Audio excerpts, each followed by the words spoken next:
meditation can help you love deeply. And in fact, without it, it's probably going to be very difficult to love deeply, in the sense that I'm using the term. Meditation can also help you act effectively, but there's a lot more to acting effectively than just what meditation can bring. There's many, many, many specifics. But the one thing that meditation does help in terms of acting effectively is it helps our actions to be motivated and directed by our emotions, as opposed to being driven and distorted. When I look out at the world and I see stuff that upsets me, that causes rage, terror, grief, shame, a sense of helplessness, which is pretty much the 6 o'clock news every night. What I try to remember is, in the end, in the deepest analysis, why is this happening? There's surface analysis, and that's important. But for me as an individual, in that moment, the most important thing is to not forget, because it's really easy to forget, not forget deeply why this doo-doo is occurring. And deeply why this doo-doo is occurring, and this doo-doo can be any one of the gazillion things that is the litany of horrors of the 6 o'clock news. Deeply, it's not because human beings get together and try to create bad stuff. That doesn't happen very often. Human beings get together and try to solve stuff. But the solutions are typically driven and distorted by suffering. And so they're suboptimal. Now, sometimes that's okay because one's suboptimal in this way and the other's suboptimal in this way, and they sort of cancel out, and we sort of muddle through.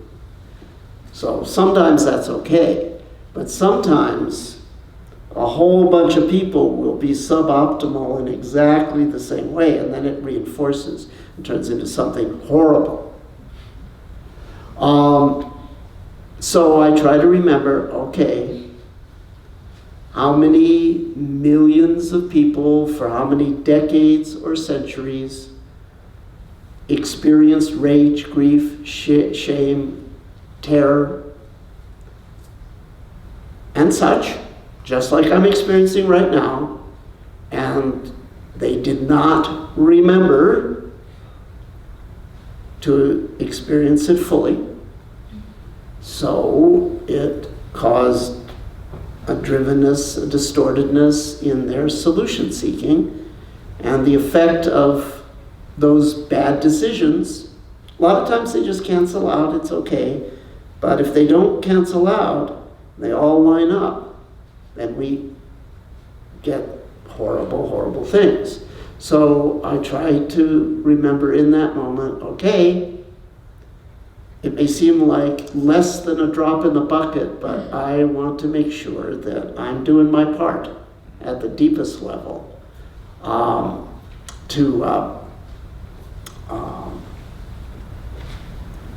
improve the human condition at the deepest level.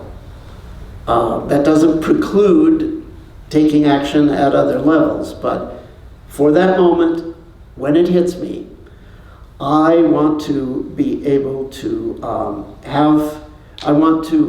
my metaphor, it's a little maybe humorous or might sound even cavalier, but I think the secret is the opposite of the James Bond martini. You follow? It's the opposite of the James Bond martini. You want to be stirred, not shaken. So I try to be stirred and not shaken. And I use the focus-in technique. It's in see, hear, feel. So that helps with acting effectively, but I'm not for a moment claiming that that's the totality of acting effectively. But if that component isn't there, then in some subtle way, and you might say, well, it's so subtle it doesn't matter, but I think it matters because it's qualitative. It may not be quantitative, but in some subtle way, I'm just part of the problem. I'm part of what made this. So the love deeply part of doing something about the world. This practice is very relevant to that. And the act effectively part, it's relevant also, but it's not the whole picture by any means.